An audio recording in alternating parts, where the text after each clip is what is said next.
नमस्कार दोस्तों। आज का हमारा जो टॉपिक है वो है वैद्युत क्षेत्र की तीव्रता। पिछली वीडियो में हमने वैद्युत क्षेत्र के बारे में आपको बताया था। आज हम पढ़ेंगे वैद्युत क्षेत्र की तीव्रता और वैद्युत क्षेत्र की तीव्रता के अदरवाइज जो और पॉइंट हैं उनके बारे में भी जानेंगे। उससे पहले कि अगर हम और कुछ जाने, आप हमारे चैनल पे नए हैं तो चैनल को सब्सक्राइब करें, लाइक करें, शेयर करें, क्योंकि कक्षा 12th की फिजिक्स की क्लास मज़ेदार होने वाली है। तो जितने ज़्यादा लोग रहोगे उतना मेरा उत्साह बनेगा, जितना ज़्यादा मेरा उत्साह बनेगा उतना आपको भी पढ़ने में मज़ा आएगा। चैलेंज करता हूँ, आपको कोई और जाने की ज़रूरत नहीं पड़ेगी। रोज़ ना रोज़ आपको एक एक वीडियो मिलती रहेगी और आप लगातार कक्षा 12 का स्टडी करते रहेंगे, क्योंकि आने वाले कुछ महीनों में बोर्ड के एग्ज़ाम हैं। तो अगर आप हमारा साथ देंगे तो आगे आने वाले टाइम में मैं आपको ये पूरा सिलेबस ख़त्म करके दिखा दूंगा। ठीक है, तो आज का सबसे पहले हमारा टॉपिक है वैद्युत क्षेत्र की तीव्रता। वैद्युत क्षेत्र की तीव्रता जाने इससे पहले हम कुछ बहुत छोटी छोटी बातों पे ध्यान देते हैं। वो छोटी छोटी बातें हैं कौन सी? जैसे आप कोई टॉर्च यूज करते हो, या जैसे सूर्य का प्रकाश है, या जैसे किसी चुंबक का चुंबकत्व वाला गुण है। आप एक छोटा सा प्रैक्टिकल करो और उस प्रैक्टिकल में ये देखो कि आपने एक मैग्नेट रखा, एक चुंबक रखा घर पे खेलने के लिए, और उसके बाद जब आपने उस मैग्नेट को खेलने के लिए इस्तेमाल करना शुरू किया तो चुंबक को एक स्थान पे रख दिया और एक दूसरे चुंबक को उसके नजदीक ले जा रहे थे। आप क्या देखते हैं कि जब आप चुंबक को नजदीक ले जा रहे थे तो जैसे जैसे चुंबक के नजदीक जा रहे थे, चुंबक द्वारा लगने वाला आकर्षण या चुंबक द्वारा लगने वाला प्रतिकर्षण बल का मान बढ़ रहा था। यह आकर्षण बल या ये प्रतिकर्षण बल बढ़ क्यों रहा है? क्योंकि दूरियां घट रही हैं। दूरियां घटने की वजह से चुंबक की जो पावर है वो बढ़ती जा रही है। ठीक ऐसे ही कुछ आवेशों के भी साथ होता है कि जब हम कोई आवेश लेते हैं और आवेश को रख देते हैं किसी बिंदु पर, और जैसे ही रखते हैं तुरंत उस आवेश के चारों तरफ एक वैद्युत क्षेत्र स्थापित हो जाता है। जैसा कि वैद्युत क्षेत्र किसे कहते हैं, इसकी परिभाषा हमने आपको पिछली वीडियो में बताई थी कि किसी आवेश के चारों तरफ का वह क्षेत्र जिसमें कोई परीक्षण आवेश आकर्षण या प्रतिकर्षण बल का अनुभव करता है। यानी कि जब आप उसमें कोई परीक्षित करने के लिए, परीक्षा उसके लेने के लिए दूसरा आवेश लेकर जाते हो उसके क्षेत्र में, तो या तो वो आकर्षण बल लगा के खींचने लगता है या तो प्रतिकर्षण बल लगा के खींचने धक्का देने लगता है। तो चाहे आकर्षण बल का हो चाहे प्रतिकर्षण बल का हो, किसी न किसी बल का अनुभव हमें होने लगता है। तो हम कहते हैं उसी क्षेत्र को, वह क्षेत्र हमारा कैसा क्षेत्र है? एक वैद्युत क्षेत्र है। अब क्वेश्चन यह है कि वैद्युत क्षेत्र की तीव्रता आपको तो पता है, जैसे आपने एक बल्ब जला दिया तो बल्ब से जैसे जैसे दूरी बढ़ती जाती है बल्ब का प्रकाश घटता जाता है, उसकी तीव्रता घटती जाती है, उसकी पावर घटती जाती है। वैसे ही आवेश होता है। जब हम कोई आवेश लेते हैं तो आवेश के चारों तरफ एक वैद्युत क्षेत्र स्थापित हो जाता है, और हम जैसे जैसे आवेश से दूर जाते हैं वैसे वैसे उस तीव्रता का मान घटता जाता है, और जैसे जैसे हम उसके नजदीक आते हैं वैसे वैसे उसका मान बढ़ता जाता है। लेकिन शर्त यह है कि कैसे हम पता लगाएं कि वैद्युत क्षेत्र की तीव्रता का मान कितना है। तो आई थिंक आपको पता होगा कि मैंने जो चुंबक का उदाहरण बताया उससे आप समझ चुके होंगे कि जैसे जैसे बल बढ़ेगा यानी कि तीव्रता बढ़ रही है, उसकी पावर बढ़ रही है, और जैसे जैसे आपके दूसरे वाले चुंबक पर लगने वाला बल घटेगा वैसे वैसे तीव्रता घट रही है। आपका कुछ यहाँ भी ऐसे ही परिभाषा है। आप अगर वैद्युत क्षेत्र की तीव्रता की परिभाषा दें तो आप कह सकते हैं कि एकांक परीक्षण आवेश पर लगने वाला बल किसी बिंदु पर वैद्युत क्षेत्र में स्थित, जैसे ये वैद्युत क्षेत्र था आपका इस, और ये हमने एक आवेश रख रखा था बीच में, ठीक है ना। तो अब इस आवेश के चारों तरफ जैसे ही हम इसके एरिया में, जैसे आप इसके एरिया में, जो इसका वैद्युत क्षेत्र का एरिया है, उसके एरिया में जैसे ही आप कोई परीक्षण आवेश लेकर के घुसोगे वैसे ये इस पर बल आरोपित करना शुरू कर देगा। जैसे जैसे आप इसके नजदीक जाओगे इसकी पावर बढ़ती जाएगी, ये इस पर लगाने वाला बल बढ़ाता जाएगा।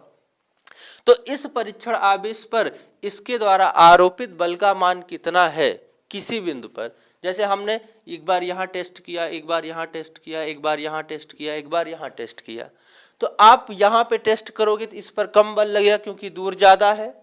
भाई चुंबक से आप ज्यादा दूर रखो तो चुंबक ज्यादा तेजी से खींचेगा, या नजदीक रखने पर तब ज्यादा तेजी से खींचेगा।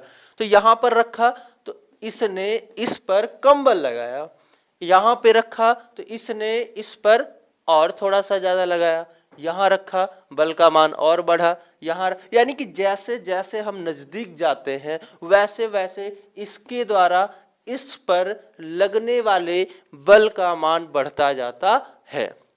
बल बढ़ क्यों रहा है? क्योंकि तीव्रता बढ़ रही है, उसकी पावर बढ़ रही है, उसकी क्षमता बढ़ रही है, वो अधिक तीव्र हो रहा है, अधिक तेज हो रहा है।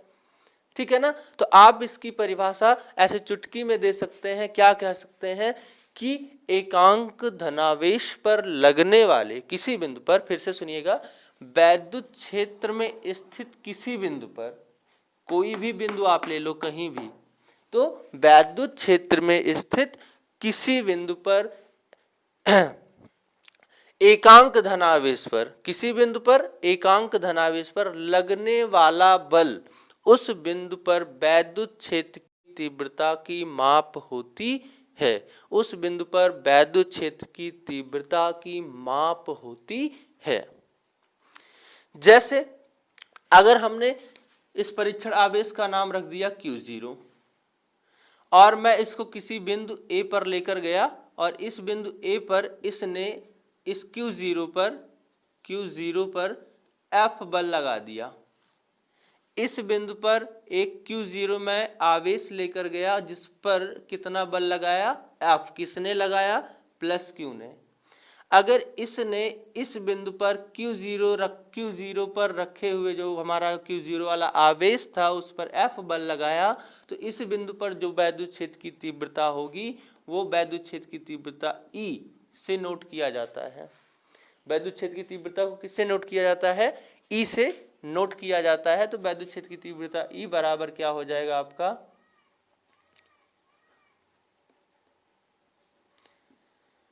ये वेक्टर F बटा Q0। अच्छा, अब यहाँ पे आपको कुछ पुरानी परिभाषा बताते हैं। जैसे आप कभी भी कुछ परिभाषाएं तो ऐसी होती हैं जिनको तो हमें एकदम से याद ही नहीं करना पड़ता है। जैसे आप पढ़ते एकांक आवेश पर लगने वाला बल वैद्युत क्षेत्र की तीव्रता कहलाता है। वैद्युत क्षेत्र में रखे हुए किसी परीक्षण आवेश पर एकांक आवेश पर लगने वाला जो बल होता है उसे हम वैद्युत क्षेत्र की तीव्रता कहते हैं। अर्थात जब भी किसी एकांक की बात होती है, चाहे वो एकांक समय हो या एकांक कुछ भी हो, तो एकांक वाला जो राशि होता है उसे हम बटे में रखते हैं। तो यहाँ पे क्या कहा? एकांक आवेश पर लगने वाला क्या बल क्या कहलाता है? वैद्युत क्षेत्र की तीव्रता कहलाती है। वैद्युत क्षेत्र की तीव्रता एक सदिश राशि होती है तथा इसका मात्रक अगर हम निकालें तो बल का मात्रक क्या होता है? न्यूटन होता है और बटे आवेश का मात्रक क्या होता है? कूलाम होता है। ठीक है ना। तो वैद्युत क्षेत्र की तीव्रता का मात्रक क्या हो जाएगा? ऊपर बल है तो बल का मात्रक न्यूटन और नीचे कौन है? आवेश है, तो आवेश का मात्रक क्या होता है? कूलाम। तो न्यूटन बटे कूलाम या न्यूटन प्रति कूलाम होता है। इसकी विमा भी हम निकाल सकते हैं बहुत आसानी से।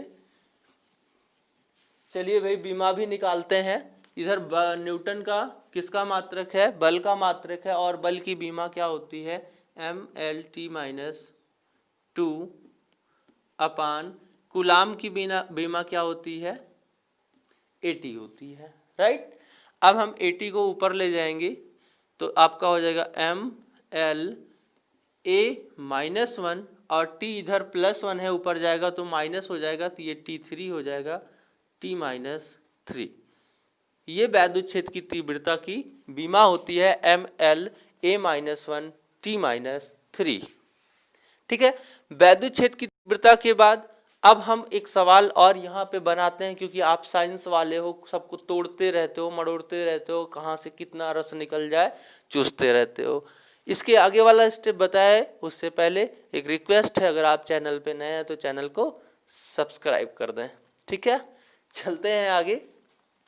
तो अब तक हमने बताया कि यदि हमने कोई आवेश ले रखा है और ये आवेश के चारों तरफ का वह क्षेत्र है जिसे हम वैद्युत क्षेत्र कहते हैं, तो वैद्युत क्षेत्र में जब हम परीक्षण आवेश को ले जाते हैं तो परीक्षण आवेश पर इस आवेश द्वारा आरोपित बल ही उस बिंदु पर वैद्युत क्षेत्र की तीव्रता कहलाती है।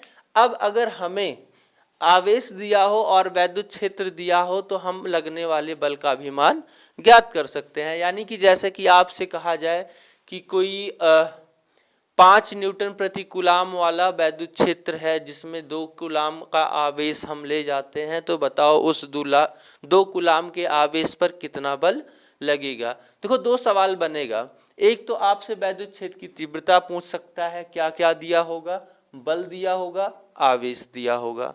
यानी कि बल और आवेश की सहायता से आप वैद्युत क्षेत्र की तीव्रता निकाल सकते हो। ठीक, और अगर दूसरा क्वेश्चन आपसे यहाँ बनाए तो वो कह सकता है कि आपको वैद्युत क्षेत्र की तीव्रता दे दे और आवेश दे दे। वैद्युत क्षेत्र की तीव्रता और आवेश देकर क्या पूछ सकता है, आवेश पर लगने वाला बल पूछ सकता है। ठीक है, तो आवेश पर लगने वाला बल भी यहां से हम ज्ञात कर सकते हैं। यहां पे हम लिखेंगे कि वैद्युत क्षेत्र में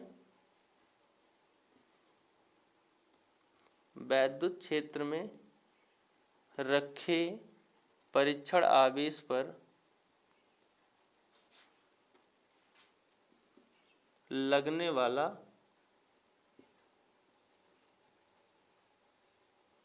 बल।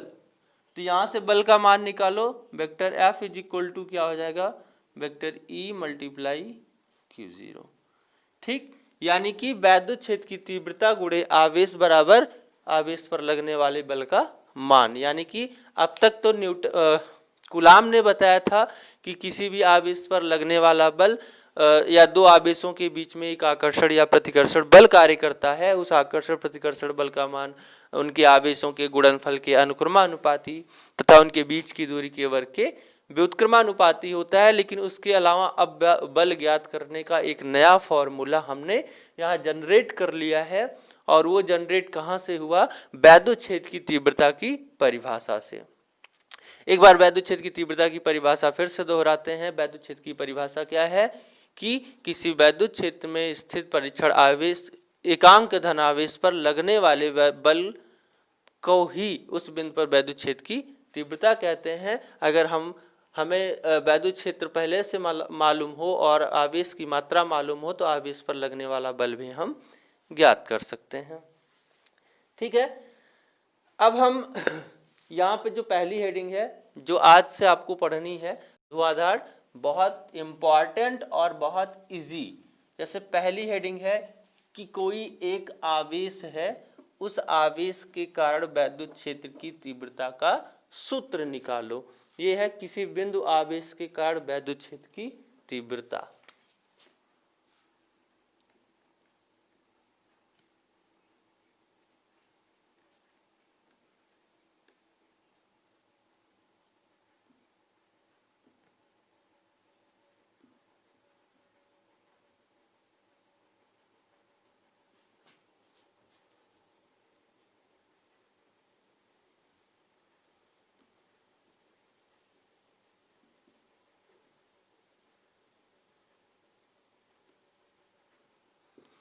किसी बिंदु आवेश के कारण वैद्युत क्षेत्र की तीव्रता। अब तक हमने परीक्षण आवेश कहा, धनावेश कहा, ऋणावेश कहा।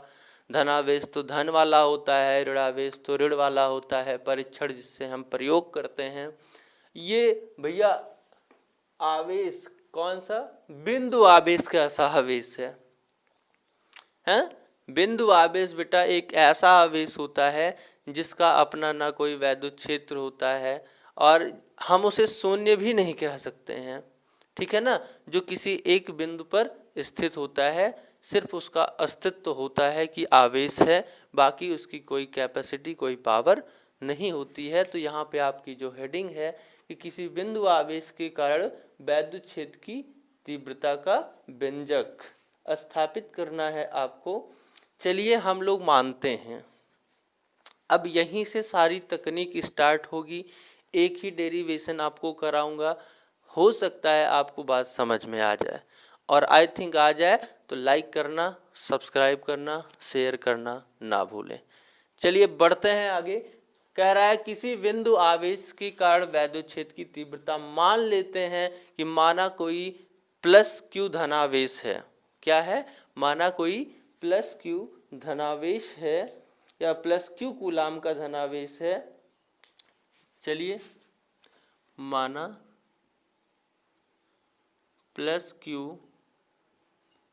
कूलाम का धनावेश बिंदु O पर स्थित है। ठीक है ना, हमने एक बिंदु मान लिया, ये बिंदु कौन है? O है। यहाँ पर प्लस क्यू आवेश रखा हुआ है और स्थित है। इस प्लस क्यू आवेश से R दूरी पर कोई दूसरा बिंदु P है और इस बिंदु P पर प्लस Q0 एक परीक्षण आवेश रखा हुआ है। इस परीक्षण आवेश पर इस परीक्षण आवेश के कारण बिंदु P पर वैद्युत क्षेत्र की तीव्रता का व्यंजक हमें स्थापित करना है। ठीक है, तो सबसे पहले हम क्या करेंगे कि आपको बताया कि वैद्युत क्षेत्र की तीव्रता की जो परिभाषा होती है वो कहता है परीक्षण आवेश पर लगने वाला बल। एकांक धन परीक्षण आवेश पर लगने वाला बल ही वैद्युत क्षेत्र की तीव्रता की माप होती है। तो आइए सबसे पहले हम क्या करते हैं, इस परीक्षण आवेश पर इसके द्वारा कितना आवेश लगाया जा रहा है, कितना बल लगाया जा रहा है, उस बल का मान ज्ञात करते हैं। ठीक है, तो क्या माना हमने कि प्लस क्यू कूलाम आवेश का कोई आवेश है जो बिंदु O पर रखा है, जिसका परावैद्युतांक, इसके बीच का माध्यम कुछ भी हो सकता है, प्लास्टिक हो सकता है, धातु हो सकता है, मोम हो सकता है, कुछ भी हो सकता है। फिलहाल हम ज्यादा कुछ इधर उधर नहीं मानेंगे। माना क्यू कूलाम का धनावेश बिंदु O पर स्थित है तथा स्मॉल r दूरी पर एक बिंदु P है जिस पर वैद्युत क्षेत्र की तीव्रता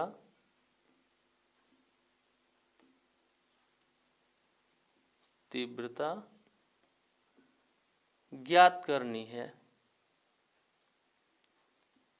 ठीक है ना, स्मॉल r दूरी पर कोई एक बिंदु P है जिस पर हमें वैद्युत क्षेत्र की तीव्रता ज्ञात करनी है। इस बिंदु पर एक परीक्षण आवेश Q0 लेते हैं और Q0 पर प्लस Q के कारण लगने वाला बल ज्ञात करते हैं। चलिए स्टार्ट करते हैं। अब प्लस Q आवेश के कारण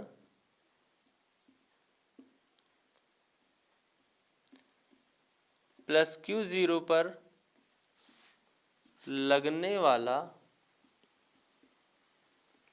बल क्या हो जाएगा? बल भाई कूलाम ने क्या कहा था, दो आवेशों के बीच में आकर्षण बल लगता है, जिससे सूत्र क्या आया था, F बराबर Q1 1/4 pi epsilon 0 Q1 Q2 अपान R स्क्वायर, जहाँ पे Q1 क्या होता था, पहला आवेश, Q2 क्या होता था, दूसरा आवेश, बीच की दूरी क्या होती थी R, 1/4 पाई एप्सिलॉन 0 कौन है, कांस्टेंट है, K उसका परावैद्युतांक है, यानी कि जब वो किसी अदर माध्यम में रखा हो, अगर वो वायु में रखा होता है तो 1/4 पाई एप्सिलॉन 0 का ही इस्तेमाल किया जाता है। तो यहाँ पर प्लस Q और 1/4 पाई एप्सिलॉन 0 K, और पहला आवेश प्लस Q है तो Q, और दूसरा प्लस Q0 तो Q0 अपान बीच की दूरी कितनी है, R स्क्वायर। ये इक्वेशन नंबर 1 हो जाएगा। समझ लो, हो गया डेरिवेशन। फिर से एक बार डेरिवेशन दोहराते हैं कि मैंने क्या माना प्लस क्यू कूलाम का कोई धनावेश बिंदु O पर स्थित है और उसके बाद तथा r दूरी पर कोई बिंदु P है जिस पर हमें वैद्युत क्षेत्र की तीव्रता ज्ञात करनी है। सिंपल सा मेथड है। तो यहाँ पर हमने क्या किया, एक प्लस क्यू परीक्षण आवेश लिया और उस परीक्षण आवेश पर लगने वाले प्लस क्यू के कारण बल का मान ज्ञात करा, जो मान इतना है। अब हमें बल का मान ज्ञात हो गया तो हम जानते हैं तथा वैद्युत क्षेत्र की तीव्रता का सूत्र हम जानते हैं। वैद्युत क्षेत्र की तीव्रता वेक्टर ई बराबर क्या होता है भाई, बल बटा परीक्षण आवेश। और बल का मान कितना आया है, ये पूरा आया है। आप यही मान यहाँ पे रख सकते हैं। E बराबर 1/4 pi epsilon 0 K multiply Q0 अपान R स्क्वायर बटे Q0, भाग इसी से देना है। ये Q0 से ये Q0 कट जाएगा और आपका फाइनल आंसर आ जाएगा 1/4 pi epsilon 0 K multiply Q अपान R स्क्वायर, यानी कि किसी बिंदु आवेश के कारण जो वैद्युत क्षेत्र की तीव्रता का मान है वो वेक्टर E बराबर 1/4 पाई एप्सिलॉन 0 K Q अपान R स्क्वायर होता है। अगर ये डेरिवेशन आपको समझ में ना आया हो तो आप हमें कमेंट करिएगा, हम आपको इस डेरिवेशन को किसी और तरीके से और बेहतर तरीके से बताने का प्रयास करेंगे। तब तक के लिए बहुत बहुत धन्यवाद।